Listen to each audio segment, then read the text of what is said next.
하나님 말씀 역대하 7장 11절에서 16절까지의 말씀입니다. 솔로몬이 여호와의 전과 왕궁 건축을 마치고 솔로몬이 심중에 여호와의 전과 자기의 궁궐에 그가 이루고자 한 것을 다 형통하게 이루니라.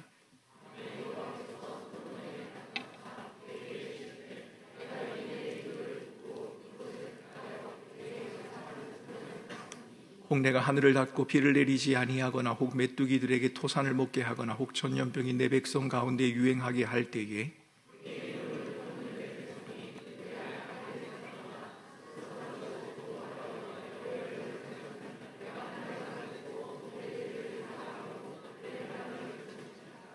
이제 이곳에서 하는 기도에 내가 눈을 들고 귀를 기울이리니 이는 내가 이미 이 성전을 택하고 거룩하게 하여 내 이름을 여기에 영원히 있게 하였음이라.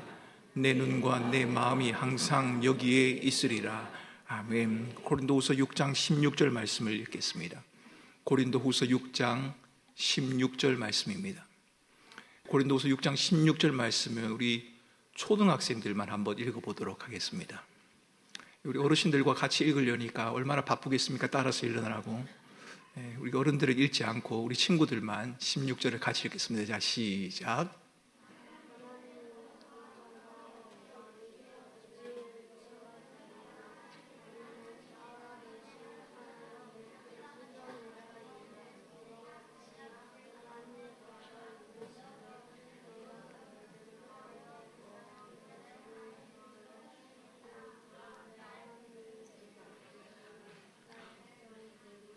아멘. 예, 저는 초등학생들만 읽으면 똑같이 읽을 줄 알았는데 초등학생들에게도 읽는 속도가 다르고 또 학년의 차이가 있으니까 당연히 말씀을 읽는 것도 달라지겠지요. 우리 16절 말씀을 우리 어르신들과 함께, 우리 어른들과 함께 다시 한번 읽겠습니다. 같이 함께 16절, 6장 16절 말씀을 읽겠습니다. 하나님의 성전과 우상이 어찌 일치가 되리요? 우리는 살아계신 하나님의 성전이라. 이와 같이 하나님께서 이르시되 내가 그들 가운데 거하며 두루 행하여 나는 그들의 하나님이 되고 그들은 나의 백성이 되리라. 아멘. 여러분, 죽기 전에 꼭 봐야 할 세계의 아름다운 건축물 10곳, 여러분 집에 가서 인터넷을 한번 검색을 해보시기 바랍니다. 사실 저는 이것을 검색을 해봤는데 죽기 전에 꼭 가봐야 될 세계의 아름다운 건축물 10곳 중에 정말 죽기 전에 가봐야겠다 그런 곳이 없었습니다. 참 아름답기는 했는데 꼭 여기를 내가 죽기 전에 가봐야 하나 이런 생각이 들 정도로 좀 그러긴 했습니다만 아름답기는 참 아름다웠습니다. 그 중에는 세상에서 가장 드라마틱한 성도 있었고요, 한때는 세상에서 가장 높은 건축물도 있었습니다. 세계 7대 불가 사이에 속하는 건물도 있었습니다. 여러분, 이 10곳은 모두가 다 많은 사람들이 방문하는 관광지였습니다. 그곳을 방문하는 사람들은 그 건물의 크기와 규모에 놀라기도 하고 아름다움에 탄성을 지르기도 합니다. 그런데 눈에 보이는 외형의 웅장함과 아름다움에 감탄을 하면서도 정작 그 건물을 누가 지었는지, 왜 이 건물을 지었는지에 대해서 관심을 가지는 사람은 그리 많지 않아 보였습니다. 마치 건물을 지은 사람보다 눈에 보이는 건물이 주목을 받는 상황이다, 그렇게 말을 해야 할까요? 눈에 보이는 웅장함이나 화려함에 시선을 두는 것, 여러분 당연하다고 할 수 있습니다만 주목을 받아야 하는 것은 웅장하고 화려한 건물을 지은 사람이 누구인가, 왜 이 건물을 지었을까 하는 그 이유여야 합니다. 건물은 눈에 보이고 건물을 지은 사람은 눈에 보이지 않습니다. 그러다 보니까 눈에 보이는 건물에 집중하는 것이 잘못이다, 그렇게 말할 수는 없을 겁니다. 보이는 걸 가지고 감탄을 하는데 그게 틀렸다, 그러려면 눈을 감고 봐야겠죠. 눈에 보이는 것에만 집중하고 지금 눈에 보이지 않는 이유 때문에 눈에 보이지 않는 것을 소홀히 여길 가능성이 있기 때문에 그래서 위험한 겁니다. 눈에 보이는 것을 보고 감탄하는 것 괜찮습니다. 그런데 눈에 보이는 것에서의 마음을 빼앗기다 보면 정작 놓치지 말아야 하는 눈에 보이지 않는 것을 우리가 소홀히 하거나 간과할 가능성이 있습니다. 여러분, 저는 운전을 하다가 한 번씩 깜짝깜짝 놀랄 때가 있습니다. 사각지대를 제대로 인지하지 못해서 옆에 다가오는 차를 제가 발견하지 못해서 자칫 했으면 충돌할 뻔한 때가 한두 번 있습니다. 눈에 보이지 않는 사각지대, 눈에 보이지 않는다고 해서 중요하지 않는 것이 아니지 않습니까? 오히려 더 중요할 수 있습니다. 어쩌면 눈에 보이는 것보다는 눈에 보이지 않는 것이 훨씬 더 중요하다. 여러분, 이렇게 말해야 할런지도 모르겠습니다. 이것은 우리 개인, 개인의 생활에서도 그러하고 신앙 생활에서도 교회 생활에서도 마찬가지입니다. 눈에 보이는 것이 중요하다. 맞지만 눈에 보이지 않는 것이 더 중요할 때도 있습니다. 2000년도에 음주 운전자에 의한 6중 초돌 사고로 온몸에 화상을 입은 분이 계셨습니다. 여러분, 지금도 계신지는 모르겠습니다만 한동대학교의 이지선 교수라는 분이 계십니다. 이 교수님이 이런 말을 했습니다. 정말 중요하고 아름다운 것은 눈에 보이지 않는 것입니다. 우리 옆에 분과 함께 인사하겠습니다. 정말 아름다우십니다. 눈에 보이지 않는 것 때문에. 눈에 보이는 것을 보고는 잘 모르겠습니다만, 아름답다고 해야 할지 말아야 할지 그건 잘 모르겠습니다만, 눈에 보이지 않는 것 때문에 아름답다. 정말 중요하고 아름다운 것은 눈에 보이지 않는 것이다. 이지선 교수의 고백입니다. 여러분, 이 고백은 틀리지 않습니다. 우리는 하나님을 눈으로 보지 못합니다. 하지만 하나님을 믿습니다. 천국을 보지 못했습니다. 그러나 우리는 천국의 존재를 믿습니다. 우리는 이 세상이 만들어지는 현장에 있지 않았습니다. 그래서 이 세상이 만들어지는 것을 보지 못했습니다. 하지만 하나님이 세상을 지으셨다는 사실을 믿습니다. 우리가 이렇게 눈에 보이지 않는 것을 중요하다고 말하고 눈에 보이지 않는 것의 중요성을 고백하며 그렇게 믿으며 살아간다라고 말하지만 정작 우리의 삶에서는 잘 그렇지가 못합니다. 눈에 보이는 것이 훨씬 우리의 삶에 영향을 미칠 때가 많습니다. 눈에 보이는 것은 너무 확실해 보이지 않습니까? 눈에 보이는 것은 분명하지 않습니까? 그 눈에 보이는 것은 사라지지 않을 것처럼 느껴진단 말입니다. 그래서 눈에 보이는 것이 전부인 것처럼 생각되고 그 눈에 보이는 것이 우리의 마음을 흔들어 놓는 그 유혹을 경험할 때가 있습니다. 눈에 보이는 것이 전부라고 생각하지는 않지만 보이는 것들에 반응하며 살기에도 분주한 삶을 살다 보니까 보이는 대로만 말하고 생각하게 되는 것, 여러분, 이것은 어쩌면 자연스러운 일이라고 할 수 있을 겁니다. 눈에 보이는 것만 봐도 바쁜데 언제 눈에 보이지 않는 것을 생각하고 마음에 간직해야 하느냐? 여러분, 우리가 그렇게 말할 수 있지 않겠냐는 말입니다. 여기에 우리의 고민이 있습니다. 눈에 보이지 않는 것을 믿는다고는 말하지만 시간이 지날수록 눈에 보이는 것을 더 의지하게 됩니다. 눈에 보이지 않는 걸 믿는다고 하면서도 결국 눈에 보이는 대로 생각하고 판단하고 그렇게 살아가게 된다는 것이요. 하나님의 부르심을 받은 백성들도 그랬고 예수님의 제자들도 그랬습니다. 눈에 보이는 것에 마음이 흔들리고 때로는 마음을 빼앗기는 것도 문제지만 더 심각한 문제는 눈에 보이지 않는다는 이유 때문에, 눈에 보이지 않는다고 하는 그 이유 때문에 우리 주님과의 인격적인 만남을 추구하는 것을 소홀히 하거나 주님이 안 보이니까요. 좀 게을리해도 괜찮을 것처럼 생각하는 것, 그래서 그저 자기의 편리와 유익을 따라 살아가는 것, 때로는 자신의 욕망을 위해서 눈에 보이지 않는 예수님을 이용하려고 드는 것, 여러분, 이것은 정말 심각한 문제가 아닐 수 없습니다.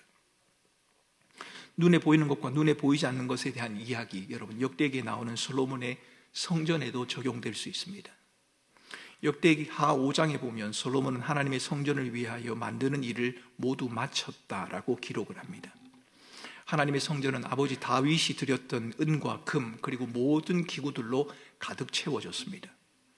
하나님의 언약궤는 성전에 메어서 들려졌고 하나님의 영광은 성전에 가득했다라고 기록합니다. 아버지 다윗이 성전 건축을 위해서 준비한 것을 보면 솔로몬이 건축한 그 성전이 얼마나 화려하고 웅장했는지를 우리는 짐작할 수 있습니다. 솔로몬의 성전은 그 시대 건축물로는 가장 호화롭고 최신식으로 만들어졌습니다. 장엄함과 위엄을 나타내기에 충분한 건물이었습니다. 하지만 만약 우리가 솔로몬의 성전의 규모와 외형의 웅장함에 시선을 빼앗겨서 그래서 성전을 통해 이루고 싶어 하시는 하나님의 계획, 성전을 만드신 그 하나님의 그 이유, 성전을 만드신 하나님을 놓쳐버린다면 여러분, 이것은 정말 심각한 문제입니다. 성전의 의미가 무엇입니까?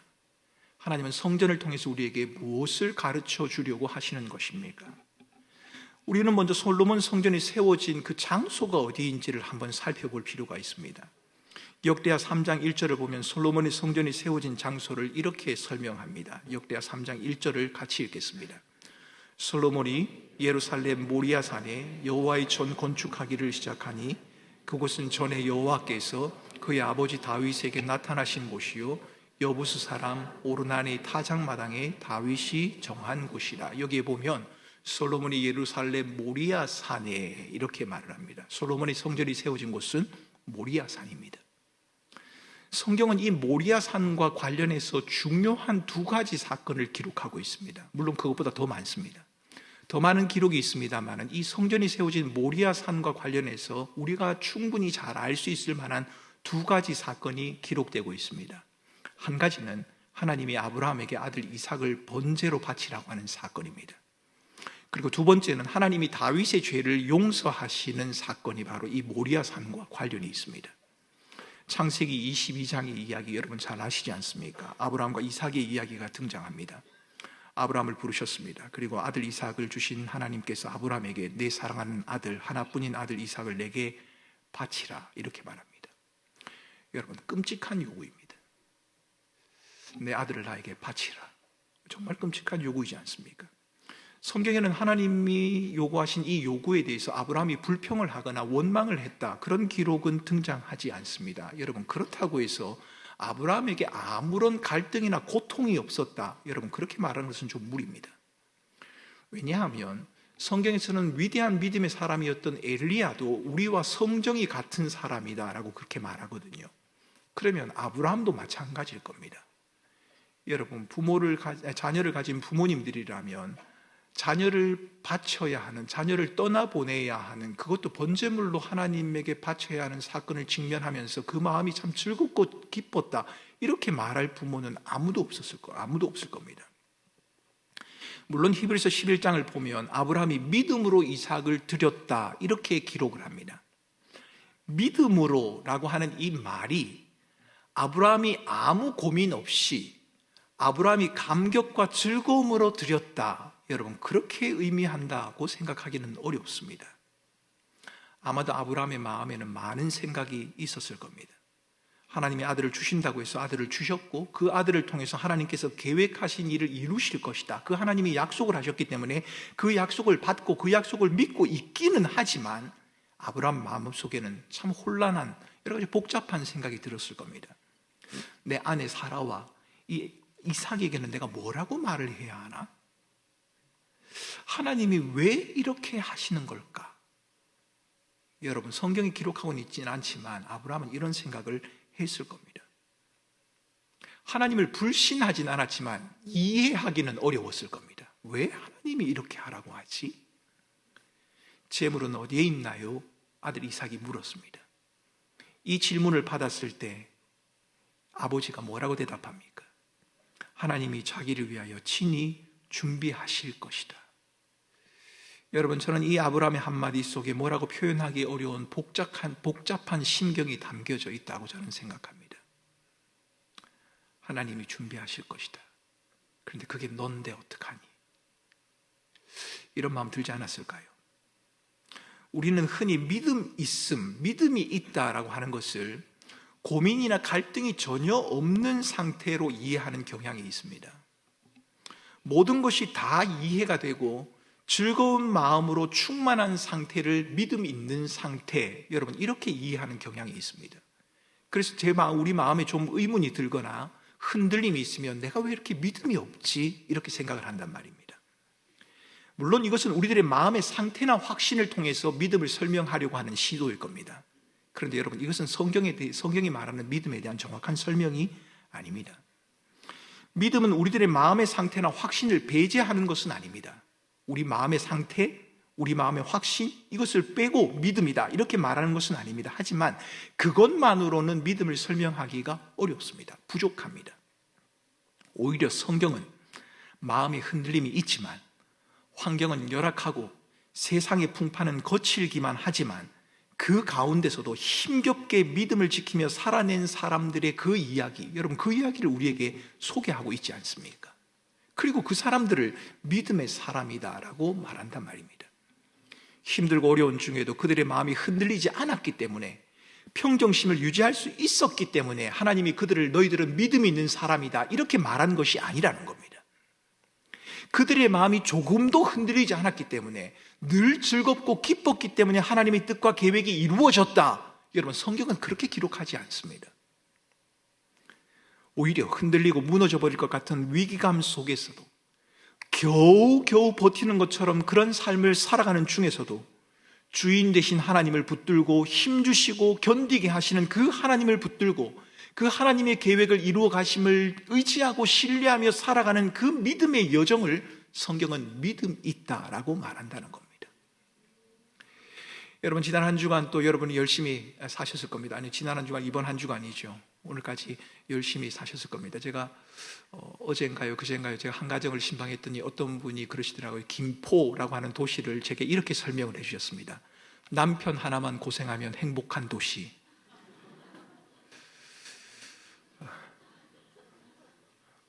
맞벌이 하는 분은 두 분 다 고생을 하셔야 할 겁니다. 지하철을 타고 서울까지 나가셔야 되면 그렇지 않겠습니까? 요즘 계속해서 김포의 교통난에 대해서 신문과 뉴스에서 계속 등장하고 있지 않습니까? 참 힘들고 어려운 삶을 사셨단 말입니다. 여러분, 그렇게 복잡한 지하철 속의 골드라인 속에서 주님을 묵상하며 흔들림 없이 살아간다, 여러분 아마 쉽지 않을 겁니다. 저는 아직 골드라인을 안 탔습니다. 아니, 가능하면 안 타려고 합니다. 왜냐하면 제 믿음에 흔들림이 있을 것 같아서, 목사로서의 신분과 체면을 유지하지 못할 것 같은, 평정심을 잃어버릴 것 같은 그런 상황을 맞이하면 안 되지 않습니까? 그래서 제가 가능하다면 제가 김포에 사는 동안에는 골드라인을 타지 않으리라, 그렇게 생각하고 있습니다. 여러분, 우리의 삶이 만만치가 않단 말입니다. 그러한 삶 속에서 날마다 우리의 감정의 흔들림을 경험하지 않습니까? 주의 말씀을 묵상하고 살아가겠다고 결심을 했는데 그것이 곧 무너져 버리는 것을 우리는 경험한단 말입니다. 그런데 그 모습을 보고 참 내가 왜 이렇게 믿음이 없나? 여러분, 그렇게 생각하지 마시기 바랍니다. 그렇게 흔들리는 가운데서도 여전히 여러분의 마음속에 나를 붙드시고 인도하시는 분이 하나님이라고 하는 그 고백이 남아있다면, 그 하나님의 뜻대로 내가 살겠다고 하는, 힘들고 연약하지만 내가 부족하고 넘어지지만 그런 중에도 하나님이 나를 붙드시고 인도하셨다라고 하는 그 절박한 믿음의 고백이 여러분에게 남아있다면 여러분은 믿음이 있는 사람이 맞습니다. 그러니까 여러분 스스로를 내 믿음이 왜 이렇게 없지? 여러분, 이렇게 너무 자책하지 마시기 바랍니다. 다시 한번 말씀드립니다. 성경이 말하는 믿음이라고 하는 것은 우리의 마음의 상태를 두고 말하는 것이 아닙니다. 변함없으신 하나님의 약속, 하나님의 신실하심, 하나님의 붙드심, 하나님의 인도하심, 그것을 붙들고 살아가는 우리들의 삶의 자세를 바라보면서 그것은 믿음 있는 삶이다라고 말하는 것입니다. 하나님의 약속하심, 변함없는 하나님의 함께하심을 붙들고 살아가는 삶의 연속이다. 그러기에 저는 성도들의 삶을, 믿음으로 살아가는 성도들의 삶을 오뚜기의 삶이다라고 이렇게 표현하고 싶습니다. 넘어지지 않는 것이 성도의 삶이 아니라 넘어지지만 또다시 일어나게 하시는 주님을 붙들고 또다시 믿음의 길을 걸어가는 그것이 바로 믿음의 행진이요, 믿음 있는 사람의 모습이다. 여러분, 이렇게 말하는 겁니다. 여러분, 우리 옆에 분을 향해서 또 인사하겠습니다. 이렇게 옆에 분을 보시라는데 왜 안 보시고 저를 자꾸 째려보시는 겁니까? 옆에 분을 보시라고요. 옆에 분 한번 보시고, 자, 앞뒤를 보시고, 옆에 분이 없으면 앞뒤를 보시고, 자, 저를 따라서 당신은 믿음 있는 사람이 맞습니다. 예, 여러분은 믿음 있는 사람이 맞습니다. 믿음은 삶과 신앙, 아는 것과 사는 것의 괴리 속에서 자신의 믿음에 의문이 들거나 현실을 이해할 수 없는 수많은 문제들에 직면하는 상황 속에서도 끝까지 포기하지 않고 하나님에게 묻고 답을 찾아가는 연속이다. 여러분, 누가 이렇게 말한 적이 있습니다. 좀 말이 길지요. 우리의 삶 속에서 삶과 신앙 속에 갈등이 있습니다. 아는 것과 살아가는 것 사이에 괴리가 생길 수 있습니다. 우리의 마음 속에 믿음에 대한 의문이 들 수도 있습니다. 현실을 이해할 수 없는 경우도 있습니다. 여러분, 제가 꿈꾸는 교회 부임을 하고 이제 환우 신방을 하고 있습니다만, 거동을 하실 수 없거나 교회에 출입하지 못하는 어르신들을 신방을 하고, 저희 교회의 우리 신방 권사님들이나 교육자들이 남겨놓은 신방 기록을 보면서 제가 평생 처음 들어보는 병명들을 요즘 계속해서 보고 있습니다. 그런데 어떤 가정의 그 신방 보고서를 읽으면서 제가 하나님에게 정말 묻고 싶었습니다. 하나님, 왜 이러시나요? 부모만 아프면 그것도 힘든데 부모도 아프고 자녀도 아픕니다. 온 가족이 다 아픈 그런 가정도 있습니다. 정말 하나님에게 제가 묻고 싶단 말입니다. 하나님, 왜 그러시죠? 왜 이러시죠? 이런 의문이 들지 않습니까? 이해할 수 없는 현실의 문제들 우리가 직면하지 않습니까? 그런 상황에서도 끝까지 포기하지 않고 저를 따라서 하겠습니다. 하나님에게 묻고 답을 찾아가는 연속이다. 여러분, 그게 바로 믿음이란 겁니다. 하나님에게 묻는 거죠. 하나님 왜 이렇습니까? 어떤 분은 이렇게 생각합니다. 하나님을 향해서 묻는 것을 불경한 것이다. 여러분, 그렇지 않습니다. 여러분, 시편을 읽어보셨습니까? 시편 기자인 다윗은 자신의 생명을 차라리 하나님이 취했으면 좋겠다라고 기도한 적이 있습니다. 나를 괴롭히는 원수를 주께서 생명을 거두어 달라고 말한 적이 있습니다. 견딜 수 없는 삶의 고난과 역경 속에서 자신의 감정을 토로하며 하나님에게 묻는 것을 왜 우리가 불경하다고 말합니까? 그렇지 않습니다. 우리는 하나님에게 물어야 합니다. 왜 하나님에게 묻습니까? 하나님밖에 없으니까요. 그 질문을 들어주실 분이 하나님밖에 없으니까요. 그 질문에 대해서 답을 주실 수 있는 분이 하나님밖에 없으니까요. 답은 몰라도 그 질문을 부여잡고 살아갈 힘을 제공할 수 있는 분이 하나님밖에 없으니까요. 하나님이 내 삶의 전부니까요. 그래서 우리가 하나님에게 묻는 겁니다. 오늘 밤 여러분, 하나님에게 물으러 오신 것 아닙니까? 하나님, 내 삶에 이 문제가 있습니다. 내가 겪는 이 삶의 고통과 연속되어지는 어려움들이 있습니다. 왜 그렇습니까? 어떻게 할까요? 무엇을 어떻게 해야 합니까? 여러분, 물을 때 하나님께서 여러분에게 답을 하신단 말입니다. 때로는 그 답이 당장일 수도 있을 것이고 좀 더 기다려야 하는 경우도 있을 겁니다. 그 답이 여러분이 기대하는 답일 수도 있고 여러분이 전혀 예상치 못했던 엉뚱한 답일 수도 있을 겁니다. 그러나 분명한 것은 하나님이 주시는 답은 정답입니다. 왜요? 하나님이 우리를 지으셨기 때문입니다. 하나님이 우리의 창조주가 되시기 때문입니다. 아브라함이 아들 이삭을 데리고 모리아 산으로 걸어간 그 길, 여러분, 어찌 보면 이 길은 멈추지 않는 삶의 문제 속에서 인생의 길을 걷고 있는 저와 여러분들의 모습과도 같다고 할 수 있을 겁니다. 모리아 산을 향해서 아들을 데리고 번제로 드리기 위해서 걸어가고 있는 이 아브라함의 마음속에 수많은 생각, 이해하지 못할 하나님을 향한 질문들이 마음에 있었을 겁니다. 여러분, 그것이 어떻게 보면 저와 여러분의 인생의 모습 같지 않습니까? 아브라함이 그랬던 것처럼 우리가 그 길을 그 중에도 끝까지 걸어갈 수 있다고 확신하는 것은 우리가 강한 결심을 하기 때문도 아니고 우리의 마음이 굳기 때문도 아니라 신실하고 변함없으신 하나님, 그 하나님의 약속하심이 있기 때문입니다. 아브라함은 그 약속을 바라보고 있었습니다. 믿을 것은 그 약속 하나뿐이었습니다. 너에게 아들을 줄 것이고 그 아들을 통하여 하나님의 언약을 이룰 것이다. 아브라함이 믿을 수 있는 것은 그것 하나밖에 없었습니다. 왜 그렇게 주신 아들을 데려가려고 하십니까? 이런 생각 들었을 겁니다. 왜 이렇게 혼란스러운 일을 내가 경험을 해야 합니까? 내가 내 아들에게 뭐라고 설명을 해야 합니까? 아내에게는 뭐라고 말을 해야 합니까? 여러분, 이런 속에서도, 그런 가운데서도 아브라함이 믿음의 길을 갈 수 있었던 한 가지 이유는 하나님의 약속을 붙들었기 때문입니다. 여러분, 제 아내가 2층에서 기도회 하고 있습니다만 제가 제 아내에게 공수표를 쓴 게 좀 많이 있습니다. 뭐 결혼 기념일이 되거나 생일이 되면 선물을 하기는 해야 되는데 안 하고 넘어가면 안 될 것 같고 하기는 해야겠는데 할 형편은 안 되고 뭐 이렇게 되면 제가 수표를 씁니다. 이렇게 종이에다가 반지를 하나 그리고 여보 이것은 결혼 선물, 내가 몇 년 뒤에 갚도록 할게, 뭐 이렇게 씁니다. 뭐 지금까지 아내가 그걸 모아둔지는 모르겠습니다만 제가 갚은 게 하나도 없습니다. 그런 남편을 믿고 제 아내가 지금까지 살아준 것이 얼마나 감사합니까? 만약 하나님께서 우리를 향하여 공수표를 남발한다면 정말 힘들 겁니다. 하나님의 약속은 그런 공수표가 아닙니다. 하나님의 약속은 반드시 이루어집니다. 그래서 여러분, 우리는 하나님을 어떻게 부릅니까? 하나님은 신실하신 분이다. 신실하시다는 말은 한 말을 반드시 지키는 분이다. 변함이 없는 분이다 라고 하는 말입니다. 히브리서 11장 1절에는 믿음을 이렇게 정의하지 않습니까? 믿음은 바라는 것들의 실상이요 보이지 않는 것들의 증거다. 여러분, 이 본문을 오해하지 마시기 바랍니다. 이 본문은 우리가 간절히 원하고 바라면 이루어진다는 말이 아닙니다. 뭔가를 간절히 바라면 현실로 다가올 것이다. 그래서 보다 강력하게 원하고 바라보아라 라고 하는 본문이 아니라는 겁니다.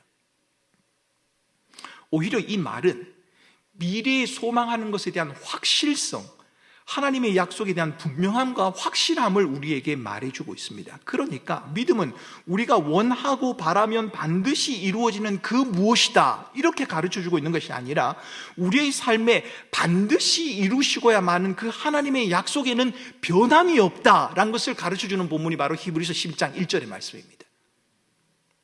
동의가 잘 안 되십니까? 그러면 아브라함을 한번 생각해 보십시오. 아브라함이 모리아산에 이삭을 바치려고 갔습니다. 그랬더니 거기에 숫양 한 마리가 풀에 걸려 있었습니다. 여러분, 아브라함이 길을 걸으면서 그랬을까요? 하나님, 이삭을 데리고 가는데 이삭을 살리기 위해서 다른 방법을 주세요. 거기에 숫양 한 마리가 딱 걸려 있도록, 아니 숫양인지 아닌지는 모르지만 제물로 삼을 만한 그런 짐승 한 마리가 꼭 있도록 해주세요라고 하는 그 바람을 가졌기 때문에 숫양이 걸려 있었던 것일까요? 아닙니다. 성경은 그렇게 말하지 않습니다. 아브라함이 그렇게 강력하게 바라고 원했기 때문에 이삭을 대신하여 죽을 숫양이 뿔이 풀에 걸려 있었다라고 성경은 기록하고 있지 않다는 겁니다. 아브라함이 강력하게 바라고 기대했기 때문에 이삭을 살릴 수 있었다, 성경은 그렇게 기록하지 않는다는 겁니다.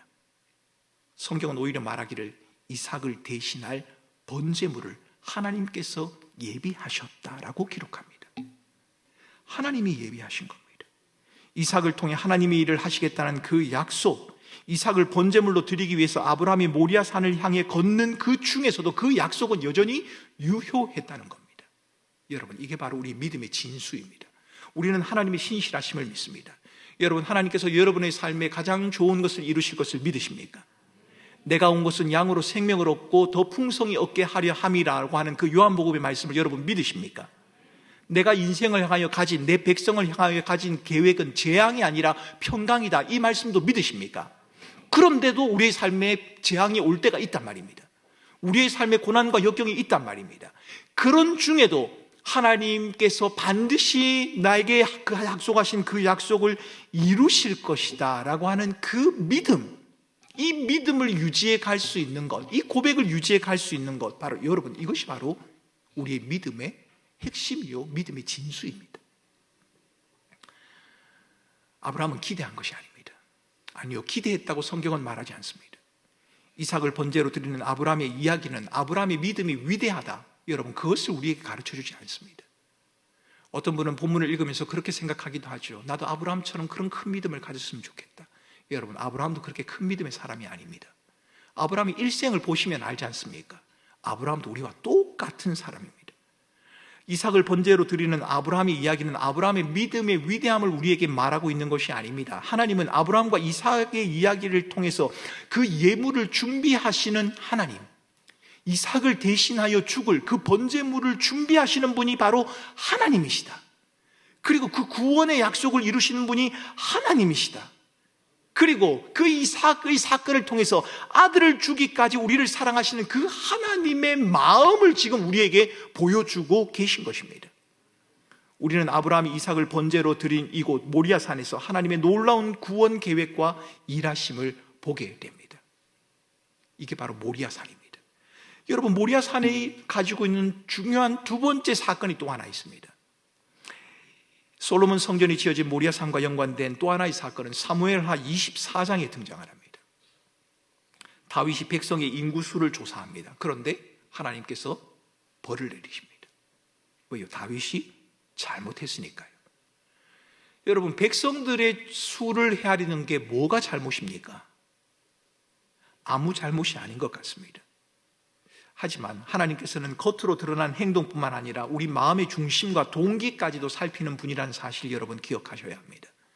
겉보기에는 백성들의 수를 헤아리는 인구조사를 하는 다윗의 모습은 잘못이 아닙니다. 성경은 인구를 조사한 적이 많이 있습니다. 성경 기록을 보면. 그런데 어떤 인구조사는 하나님께서 잘못한 것이다라고 말하고 어떤 인구조사는 잘된 것이다라고 말합니다. 똑같이 사람을 헤아렸는데 어떤 것은 옳고 어떤 것은 그르다라고 그렇게 말합니다. 다윗의 인구조사가 문제가 된 것은, 그 이유는 다윗의 마음속에 자신의 세력과 힘을 과시하려고 하는 의도가 있었기 때문에 잘못된 것입니다. 여러분, 우리는 겉으로 드러난 행동을 가지고 모든 것을 평가할 수밖에 없는 그런 한계를 가지고 있습니다. 우리의 마음의 내면을 살필 수 있는 그 힘은 다른 사람에게는 없습니다. 여러분, 제 마음을 아십니까? 모릅니다. 내 마음 나도 몰라. 뭐 그런 말도 있지 않습니까? 모릅니다. 우리는 우리 자신의 중심조차도 잘 모릅니다. 다윗도 그랬을런지 모릅니다. 하지만 성경은 말하기를 다윗의 인구조사는 자신의 세력과 힘을 과시하려는 것이다 라고 성경은 기록하고 있습니다. 하나님께서 범죄했던 다윗이 죄를 깨달았습니다. 그러자 여부수 사람 아라우나의 타작마당을 은 50세계를 주고 사서 단을 쌓고 번제와 화목제를 다윗이 드립니다. 이렇게 제물을 드리고 화목제를 드리고 나니까 이스라엘에게 내린 하나님의 재앙이 그쳤습니다. 이때 나오는 아라우나라고 하는 이 단어는 역대상 21장 15절에는 오르난이라는 단어로 등장하고 있습니다. 똑같은 이름입니다. 아라우나라고 하는 단어나 오르난이라고 하는 단어나 똑같은 사람을 지칭하고 있습니다. 솔로몬이 오르난의 타작마당이 있던 곳에 성전을 세웠다라고 하는 역대하 3장 1절에 비춰보면 이 아라우나의 타작마당은 모리아산과 같은 장소입니다. 다윗이 돈을 주고 사서 화목제를 드리고 용서를 받은 이 장소가 바로 모리아산과 같은 장소라는 겁니다. 그곳에 하나님의 용서와 자비가 임했습니다. 그러므로 아브라함이 모리아산에서 이삭을 하나님께 드리려고 했고 다윗이 죄가 용서받은 모리아산이라는 사실을 통해서 우리는 두 가지의 결론을 내릴 수 있습니다. 하나님은 자신의 백성을 구원하기 위해 친히 대속 제물을 준비하신다는 겁니다. 아브라함과 이삭을 위해 수량을 준비하신 것처럼 말입니다. 두 번째는 하나님은 자비와 긍휼을 베푸셔서 자신들의 백성들의 죄를 기꺼이 용서하십니다. 하나님께서 아라우나의 타작마당에서 다윗의 죄를 용서하신 것처럼 말입니다. 그런데 오늘 본문은 이 두 가지 놀라운 사건이 일어난 하나님의 자비와 긍휼이 나타나고 하나님의 용서가 행해진 이 모리아산에 솔로몬의 성전이 세워지는 장면을 우리에게 소개해 주고 있습니다. 하나님의 자비와 긍휼, 용서와 구원이 이루어진 모리아산에 솔로몬의 성전이 세워졌다. 여러분, 이것은 매우 의미심장한 일입니다. 역대하 7장 16절은 이렇게 기록합니다. 역대하 7장 16절 말씀을 같이 함께 읽겠습니다. 자, 같이 읽습니다. 이는 내가 이미 네 성전을 택하고 거룩하게 하여 내 이름을 여기에 영원히 있게 하였습니다. 내 눈과 내 마음이 항상 여기에 있으리라. 하나님께서 성전을 택하시고 거룩하게 하실 뿐만 아니라 그곳에 친히 머물러 계셔서 백성을 주목하신다라고 말씀하십니다. 어디에서요? 성전에서 말입니다. 하나님의 자비와 긍휼, 하나님의 용서가 있는 이 모리아산에 하나님께서 솔로몬으로 하여금 성전을 세우게 하시고 하나님은 이 성전을 주목하시고 이 성전에서 백성들의 기도를 들으시고 백성들과 함께 친히 머물러 계시겠다고 약속하시는 겁니다. 하나님은 성전에서 기도하는 백성의 소리를 들으시겠다고 말씀하셨습니다. 성전에서 백성들의 죄를 용서하겠다고 말씀하셨습니다. 역대하 7장 14절 15절에는 이렇게 말합니다. 내 이름으로 일컫는 내 백성이 그들의 악한 길에서 떠나 스스로 낮추고 기도하여 내 얼굴을 찾으면 내가 하늘에서 듣고 그들의 죄를 사하고 그들의 땅을 고칠지라. 이제 이곳에서 하는 기도에 내가 눈을 들고 귀를 기울일 것이다. 어디에서요? 성전에서. 모리아산에 세워진 솔로몬의 성전을 통해서 하나님께서 이 일을 하신다는 겁니다. 여러분, 이쯤 되면 솔로몬의 성전에 세워진 모리아산과 솔로몬의 성전을 주목하는 것, 여러분 사람들이 주목하는 것 조금도 이상하지 않습니다. 모리아산도 신령한 산 아닙니까? 하나님의 자비와 긍휼이 임하는 곳이지요. 성전도 신령한 장소 아닙니까? 하나님이 그곳에 임재하시고 하나님이 그곳에서 기도를 들으시는 장소이니까요. 하나님의 용서와 자비, 긍휼 함께 하심이 임하는 그곳에 사람들이 주목하고 시선을 고정하는 것, 여러분 전혀 이상하지 않습니다. 그런데 여러분, 여기서 제가 여러분에게 한 가지 질문을 드리고 싶습니다. 모리아산과 성전에서 하나님이 자비와 긍휼을 베푸시고 백성들의 죄를 용서하며 기도를 들으신다면 우리는 지금도 하나님의 긍휼과 자비를 얻고 기도를 하기 위해서 모리아산과 성전, 솔로몬의 성전을 찾아가야 하는 것 아닙니까? 만약 하나님께서 그곳에 임하시고 그곳에서 백성들과 함께 하시고 그곳에서 백성들의 기도를 들으신다면 우리는 그곳을 찾아가야지요. 만약 오늘도 하나님께서 모리아산과 솔로몬 성전에서 자비와 긍휼을 베푸는 것이 맞다면 우리는 오늘 밤 이 꿈꾸는 교회 예배당에 모일 것이 아니라 짐을 싸서 모리아 산으로 가야 할 겁니다. 그렇지 않습니까? 뭐 잘 됐다, 해외여행이나 가자 이러시는 분이 계실지는 모르겠습니다만 그러기에는 좀 버거운 곳입니다. 하지만 여러분, 우리는 그렇게 할 필요가 없습니다. 왜냐하면 눈에 보이는 성전과 모리아 산이라는 장소가 의미가 없다고는 할 수 없지만 모리아 산도 성전도 하나님의 임재와 다스림이 없으면 아무것도 아니기 때문입니다. 모리아 산이 신령한 이유는, 신령한 것처럼 사람들에게 보여지는 이유는 산이 신령하기 때문이 아니라 거기에 하나님이 임재하셨기 때문에 그런 겁니다. 성전이라고 하는 그 이름 때문에 하나님의 영광이 임한 것이 아니라 그 성전에 하나님의 영광이 임했기 때문에 성전이 성전다워진다는 겁니다. 하나님의 자비와 긍휼, 용서와 함께 하심을 경험한 모리아산과 솔로몬의 성전에 우리의 시선이 향하는 것, 잘못은 아니지만 여러분, 우리가 주목해야 할 것, 우리가 잊지 말아야 하는 것이 있다면 모리아산과 성전에 임하시는 하나님, 그분이어야 합니다. 여러분, 성전과 모리아산만 그런 게 아닐 겁니다. 교회의 사역을 하면서, 교회의 여러 가지 일들을 행하면서 우리의 시선이 다른 곳을 향할 수 있습니다. 우리가 다른 일들을 향하기 위해서 힘쓰고 애쓸 수 있습니다. 그런데 여러분, 우리가 늘 주의해야 할 것은 항상 우리의 시선이 어디에 머물러야 한다고요? 하나님의 영광과 하나님의 거룩에 머물러 있어야 한다는 겁니다. 무슨 일을 하든지 바울은 그것을 어떻게 말하나요? 너희가 사나 죽으나 먹으나 마시나 어떻게 하라고요?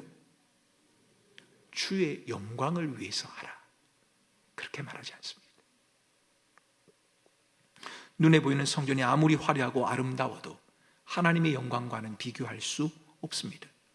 모리아 산의 위엄도 하나님의 어미하심에는 견줄 수 없습니다. 아니요, 모리아 산과 성전의 웅장함과 아름다움도 하나님의 임재와 영광이 없으면 아무것도 아닙니다. 이것을 저와 여러분의 삶에 한번 대입을 해볼까요? 저와 여러분의 삶 가운데서 원하고 바라는 목표가 다 이루어지고 우리의 삶에 이룬 업적이 아무리 탁월하고 뛰어나다고 해도 그곳에 하나님의 임재와 영광이 없다면 아무것도 아니라는 겁니다. 여러분, 우리는 이 사실을 잊지 말아야 합니다. 이것은 우리 개개인의 문제이자 하나님의 집인 교회의 문제이기도 합니다. 눈에 보이는 외형적인 것이 전혀 필요하지 않다, 그런 말이 아닙니다. 눈에 보이는 모든 것은 나쁘다, 그런 말도 아닙니다. 개개인 성도들의 삶에도, 믿음의 공동체인 교회에도 눈에 보이는 것들이 필요합니다. 눈에 보이는 게 필요하죠.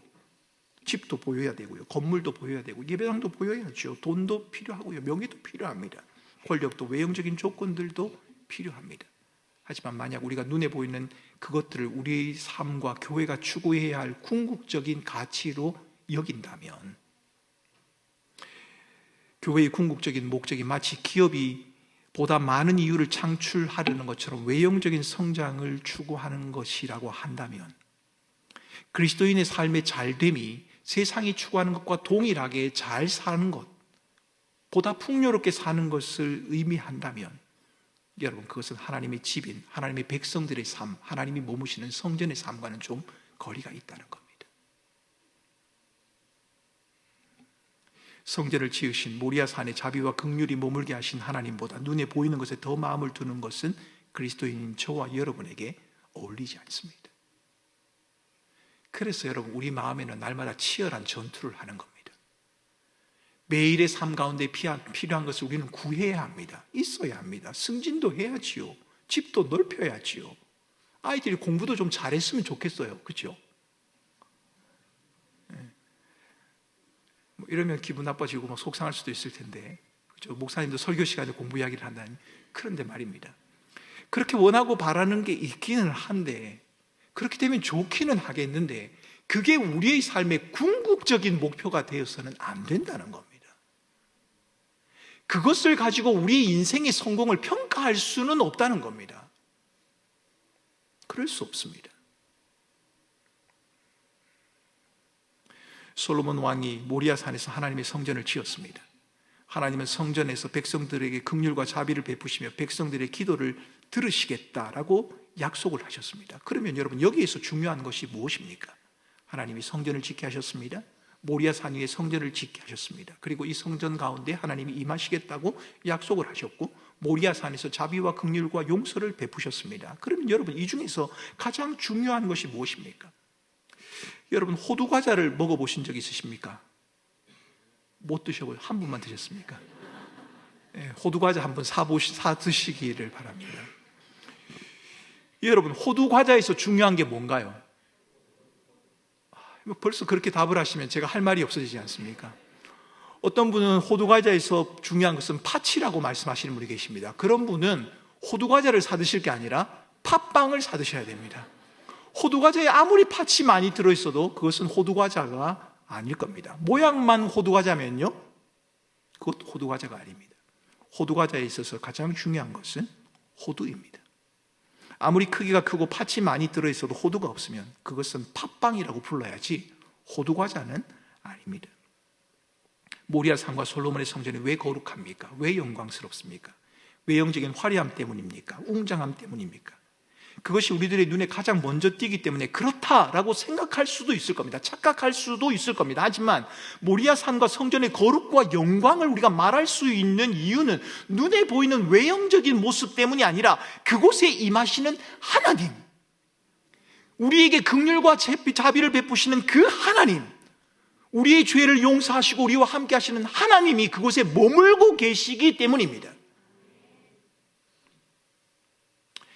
여러분, 여기서 우리는 마지막 한 가지 의문이 생길 수 있습니다. 모리아 산과 솔로몬 성전이 우리에게 있지 않지 않습니까? 그렇다면 우리는 무엇을 통해서 이제 하나님의 자비와 긍휼을 누릴 수 있습니까? 모리아 산도 없습니다. 갈 수가 없잖아요. 매주 금요철야를 모리아 산에서 한다, 여러분, 불가능한 일 아닙니까? 아예 거기서 살아야지요. 그럴 수 없습니다. 솔로몬의 성전도 무너진 지 오래입니다. 그렇다면 우리는 무엇을 통해 하나님의 자비와 긍휼을 경험할 수 있습니까? 무엇을 통해 하나님의 용서를 확인할 수 있습니까? 무엇을 통해 하나님의 임재를, 하나님이 나와 함께 하시고 나를 지키신다는 사실을 확인할 수 있습니까? 예수님께서는 우리들의 이 의문에 분명한 답을 주신 적이 있습니다. 예루살렘의 성전에 들어가 성전을 깨끗하게 하신 주님께서는 사람들을 향해서 이렇게 말씀하셨습니다. 이 성전이 곧 나의 몸이다. 아니, 내 몸이, 나의 육체가 곧 성전이다 라고 말씀하셨습니다. 히브리서를 읽어보면 구약에 등장하는 모리아 산과 성전은 모형이요 그림자일 뿐이고 예수님은 성전의 실체다라고 말씀을 하셨습니다. 여러분, 그림자는 해가 뜨면 사라질 때가 있지 않습니까? 해가 사라지거나 해가 뜨면 사라질 때가 있지 않습니까? 성전의 목적은 하나님께서 자신의 백성을 만나기 위한 데 있습니다. 백성들은 성전에서 제사장을 통해서 하나님에게 나아갔습니다. 짐승이 제물로 바쳐지는 제사를 구약의 백성들은 날마다 드려야 했습니다. 그러나 이제는 지금 오늘을 살아가는 저와 여러분에게는 참 성전이신 예수 그리스도 그분이 계시기 때문에, 참 성전이신 예수 그리스도 그분이 오신 이후에는 더 이상의 제사도 성전도 필요하지 않습니다. 왜요? 예수 그리스도 그분이 참 성전이 되시기 때문입니다. 그분이 진정한 대제사장이 되시기 때문이라고 히브리서 기자는 우리에게 가르칩니다.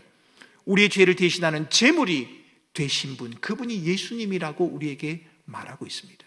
그래서 우리는 눈에 보이는 성전을 통해 하나님의 용서와 자비, 긍휼을 경험하는 것이 아니라 눈에 보이진 않지만 함께 하시는 예수 그리스도, 임마누엘이라 불리는 그 예수 그리스도 그분을 통해서 십자가에 죽으시고 부활하셔서 지금은 승천하셔서 우리를 위하여 말할 수 없는 탄식으로 기도하고 계신 그분을 통해서 하나님의 자비와 긍휼, 용서를 경험하게 되는 겁니다. 여러분, 오늘 밤도 우리가 주님의 이름으로 기도하지 않습니까? 예수님의 이름으로 기도하지 않습니까? 기도하지 않습니까? 왜요? 예수님의 이름 속에 자비와 긍휼이 있기 때문입니다. 예수님의 이름 속에 능력이 있기 때문입니다. 그런데 한 가지 더 놀라운 사실이 있습니다. 하나님께서 저와 여러분을 하나님의 거룩과 영광이 임하는 성전이다, 하나님의 자비와 긍휼을 경험하는 성전이다 라고 부르고 계신다는 겁니다. 여러분, 고린도후서 6장 16절을 다시 한번 같이 읽어보겠습니다. 같이 읽겠습니다. 하나님의 성전과 우상이 어찌 일치가 되리요? 우리는 살아계신 하나님의 성전이라. 이와 같이 하나님께서 이르시되 내가 그들 가운데 거하며 두루 행하여 나는 그들의 하나님이 되고 그들은 나의 백성이 되리라. 이것은 바울이 고린도 교회를 향하여 한 말입니다. 이것은 오늘을 살아가는 저와 여러분들을 향해서 지금 주께서 하시는 말씀입니다. 너희들은 하나님의 성전이다. 저와 여러분을 주께서는 성전이라고 부르십니다. 감격스럽고 감동스러운 말 아닙니까? 우리에게 자비와 긍휼을 베풀 수 있는 능력이 있다, 그런 말이 아닙니다. 우리가 주님의 이름으로 기도하는 것처럼 우리의 이름으로 기도할 만한 그런 힘과 능력이 우리에게 주어져 있다라고 하는 그런 말이 아닙니다. 자비와 긍휼의 근원 되신 예수 그리스도, 그분이 우리와 함께 하신다고 하는, 그래서 저와 여러분들을 통해서 하나님의 자비와 긍휼을 세상에 나타내기를 원하신다고 하는 사실을 우리에게 말해주고 있다는 겁니다. 사랑하는 성도 여러분, 저와 여러분들은 하나님의 보배로운 소유요 제사장의 나라입니다. 거룩한 민족이요 하나님을 위한 백성입니다. 하나님의 나라를 위해 부름을 받은 자들이란 말입니다.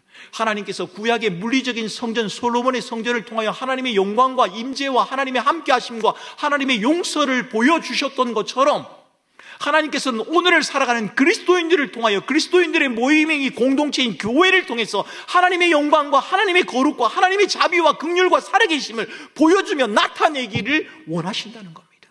그래서 여러분, 그런 점에서는 교회가 작은 천국이 맞습니다. 우리는 교회 안에서 천국을 맛보아야 합니다. 교회 안에서 하나님의 통치와 다스림을 맛보아야 하고, 교회 속에서 용서를 맛보아야 하고, 교회 가운데서 하나님의 자비와 은혜를 맛보아야 합니다. 여러분, 우리는 외형을 자랑할 수 없습니다. 그 누구도 외형을 자랑할 분이 아무도 없습니다. 우리 옆에 분하고 한 번 더 인사하겠습니다. 옆에 분 보라니까, 그럼 딴 분을 보시기 바랍니다. 아까 본 분 말고 다른 분을 한번 보시기 바랍니다. 자, 저를 따라서 하겠습니다. 보시라니까요, 옆에 분을. 예. 자, 없으면 뒤에 사람을 보고, 자, 따라서 합니다. 참 잘생기셨습니다. 우리 여자 성도님들 계시기 때문에 참 예쁘십니다. 그런데 말입니다, 참 잘생기고 참 예쁨에도 불구하고 그 예쁨과 잘남을 자랑할 수 없는 이유는, 여러분, 그것은 눈에 보이는 외형일 뿐이요, 그 안에 계신 예수 그리스도, 그분이 우리의 능력의 근원이 되시기 때문입니다. 한 번 더 해보겠습니다. 옆에 분 보시기 바랍니다. 참 별로입니다.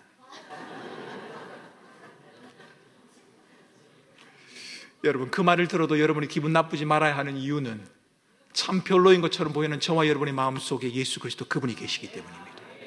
그분이 우리의 능력의 근원이 되시기 때문입니다.